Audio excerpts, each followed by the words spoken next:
Hello friends, welcome to garden insight. और friends, आज की वीडियो में एडेनियम का प्लांट लेके आई हूँ, लेकिन आज इसके ऊपर कुछ भी बात नहीं करेंगे, इसकी केयर के बारे में कुछ भी नहीं।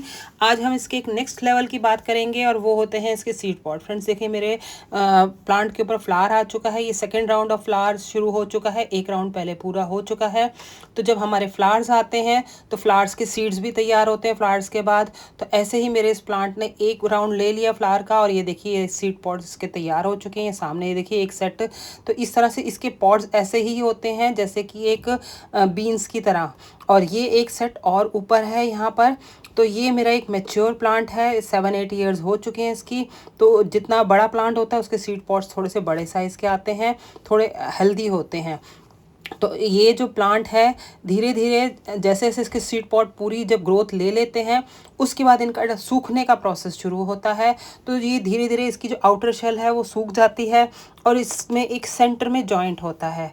देखिए फ्रेंड्स, मैं आपको पास से दिखाऊं तो ये इसमें एक सेंटर से ये जॉइंट है। तो ये जॉइंट जो है, जब ये शेल पूरी सूख जाती है तो ये जॉइंट यहाँ से क्रैक हो जाता है। और इसके सीड्स होते हैं, उन सीड्स के दोनों तरफ रेशम जैसे बाल होते हैं, पतले पतले बाल होते हैं। और जो सीड होता है वो हमारे जीरे जैसे साइज़ का होता है।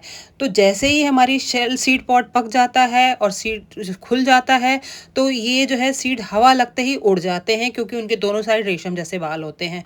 तो उस प्रोसेस को प्रोटेक्ट करने के लिए कि अगर हमें इन सीड से नए एडेनियम उगाने हैं तो हमें इन सीड्स को प्रोटेक्ट करना पड़ेगा। तो इसके ऊपर हम धागा बांध सकते हैं, या कोई और भी चीज़ें, रबड़ वगैरह कोई भी चीज़ लगा सकते हैं, ताकि हमारे सीड्स जो है, कभी अगर हम 1-2 दिन नज़रअंदाज हो जाते हैं या हमारे अवेयरनेस नहीं होती है, सुबह देखा और शाम तक सीड पॉट खुल गए, तो हमारे सीड उस नॉड की वजह से जो है वो प्रोटेक्ट रहेंगे। तो फ्रेंड्स देखिए, मैंने अपने पॉट्स को धागे से बांध दिया है। इस वक्त जो है मेरे पास धागा ही अवेलेबल था, मेरे पास रबड़ बैंड नहीं था। हम इसे रबड़ बैंड से बांध सकते हैं, हम इसे जो है केबल टाई पिन से बांध सकते हैं। तो हम इसको किसी भी चीज़ से बांध सकते हैं।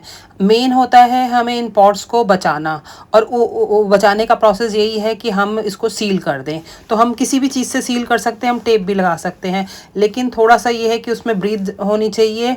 तो इसी वजह से हम टाई पिन लगा सकते हैं, हम रबड़ लगा सकते हैं, हम धागा बांध सकते हैं। तो इस तरह से हम अपने सीड पॉट को प्रोटेक्ट कर सकते हैं। और अगर हमें इसको उगाना है तो हमें इनको बचाना पड़ेगा। और फ्रेंड्स ये देखिए, जो ये पॉट्स हैं, ये मेरे यहाँ पर एक इसका जॉइंट है, उसके ऊपर से दोनों साइड पॉड उगते हैं, एक भी उगता है। और जब हम इसको धागे को बांधते हैं तो हमें बहुत केयरफुली इसको हाथ में पकड़ के बांधना चाहिए, क्योंकि अगर हम इस केयरफुल नहीं रहेंगे तो ये जो है बहुत डेलिकेट होते हैं और ये टूट भी सकते हैं। इसीलिए इस प्रोसेस को जब हम बांधते हैं तो हमें बहुत ध्यान से इसको बांधना पड़ता है।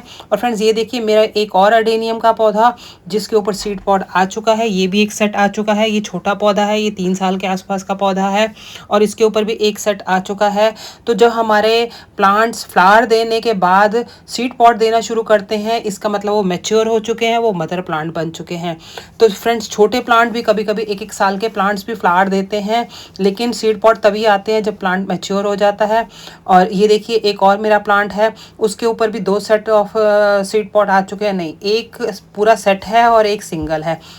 ये भी 3 साल का मेरा पौधा है। तो इस तरह से ये एक फ्लावरिंग कर चुका है, और उसके बाद इनके ऊपर जो है ये पॉट तैयार हो चुके हैं। तो सीड्स पॉट से अगर सीड उगाने हैं तो हमें इनका ध्यान रखना पड़ेगा। और ये एक थोड़ा सा सीड से उगाने का एक प्रोसेस बिल्कुल अलग है, जिसके ऊपर मैं अलग से वीडियो बनाऊंगी, क्योंकि सीड्स को लगाने की भी हमें जानकारी होनी चाहिए कि सीड्स को हमें किस मीडिया में लगाना है और कहाँ रखना है। और फ्रेंड्स, इन जो सीड्स हैं, इनको विद इन अ मंथ हमें जर्मिनेट करना पड़ता है, अदरवाइज़ इसका जर्मिनेशन प्रोसेस थोड़ा सा जो है वीक हो जाता है। कभी कभी सीड्स ग्रो करते हैं, कभी कभी नहीं ग्रो करते। इसलिए विद इन मंथ जो है हमें इससे, अगर हम चाहते हैं इनसे ग्रो करना नए एडेनियम्स, तो हमें with in month in seeds को जर्मिनेशन के लिए रख देना पड़ता है। और उसके अलावा अगर हमारे प्लांट्स के ऊपर फ्लावर्स आते हैं और प्लांट हमारे मैच्योर है लेकिन सीड पॉड नहीं आते हैं, तो हमें प्लांट्स को ऐसी जगह पे रखना चाहिए, ऐसे फ्लावर्स के साथ रखना चाहिए जहाँ पॉलिनेटर्स आते हैं। बहुत से लोग सेल्फ पॉलिनेशन भी करते हैं। फ्रेंड्स ये देखिए मेरे एक और प्लांट के ऊपर सीड पॉड आ चुका है। ये भी ज़्यादा पुराना प्लांट नहीं है, 3 इयर्स का पुराना प्लांट है। तो इसके आसपास हमें कुछ ऐसे फ्लावर्स वाले प्लांट लगाने चाहिए जहाँ पर पॉलिनेटर्स आते हों, तभी हमारे सीड पॉड्स आएंगे। क्योंकि सीड पॉड्स तभी आते हैं जब हमारे प्लांट्स को पॉलिनेशन होता है। तो फ्रेंड्स इस वीडियो में मैंने आपको ये बताया कि हम कैसे अपने अडेनियम के सीड स्पॉट को प्रोटेक्ट कर सकते हैं, और आगे भी मैं इसके जो कैसे सीड्स जर्मिनेट कर सकते हैं उसका क्या प्रोसेस है। दोस्तों अगर हमारे पास स्पेस है, वहाँ पर धूप आती है और हम अडेनियम लवर हैं और हम अपने पास अडेनियम की कलेक्शन रखना चाहते हैं, तो बार बार मार्केट से अडेनियम बाय करने की जगह अगर हमारे प्लांट्स पे सीड पॉड आते हैं तो हमें उनको प्रोटेक्ट करके उनको जर्मिनेशन करना भी सीखना चाहिए। इस तरह से हम अपने घर के अंदर बहुत सारे प्लांट्स उगा सकते हैं। एक सीड पॉड में 25, 30, 40 जैसे जैसे प्लांट मैच्योर होता है। और फ्रेंड्स ये देखिए मेरे एक फ्लावर है, इसके जो है नया फ्लावर आ चुका है, लेकिन इसकी एक पेटल नहीं है, इसके एंथोरियम दिखाई दे रहे हैं और ये थोड़ा सा कर्व भी ले चुका है। तो ये बड़े सुंदर सी शेप में है। अब ये खिलने के बाद पता लगेगा कि फ्लावर कैसा है, ये कंप्लीट फ्लावर है या नहीं है। और फ्रेंड्स ये थी मेरी अडेनियम को लेकर इंफॉर्मेशन। और फ्रेंड्स एक और ख़ास बात कि इस वक्त जो है मई का महीना है और आंधी तूफान वगैरह शुरू हो चुके हैं। हमारे यहाँ पर भी 2-3 बार आंधी आ चुकी है। तो इस वक्त जो है आंधी से पौधे बहुत गिरते हैं, और अगर हमारे प्लांट पे फूल आ चुके हैं और या फिर पॉड आ चुके हैं, तो हमें अपने अडेनियम्स को एक सेफ़ जगह पे रख देना चाहिए जहाँ धूप तो आती हो कि ताकि फ्लावर्स निकलें और हमारे पॉड भी पकें, लेकिन साथ में पीछे जो है उनके आसपास सपोर्ट होना चाहिए, जिससे कि हमारे प्लांट जो है सेफ रहें और प्रोटेक्ट रहें, किसी भी मतलब आंधी तूफान से आके गिरे ना।